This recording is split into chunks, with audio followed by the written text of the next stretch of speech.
کیا آپ جانتے ہیں پشتون والی پشتون ثقافت کی جڑ ہے اور یہ وہ غیر تحریر شدہ ضابطۂ اخلاق یا معاشرتی آئین و دستور ہے جو آج بھی پشتون قبائل میں رائج ہے۔ پشتون معاشرے میں ہونے والے زیادہ تر فیصلے اسی آئین و دستور کے مرہون منت ہوتے ہیں۔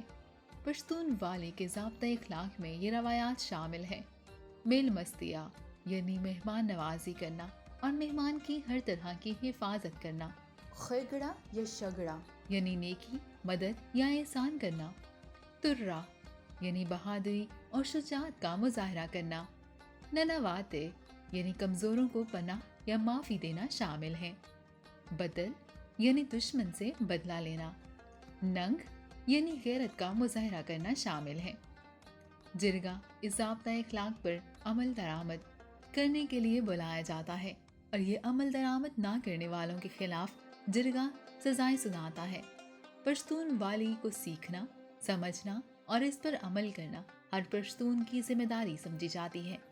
پشتون والی کی روشنی میں پشتونوں کی سماجی اور تہذیبی زندگی کے تمام پہلوؤں کا جائزہ لیا جا سکتا ہے۔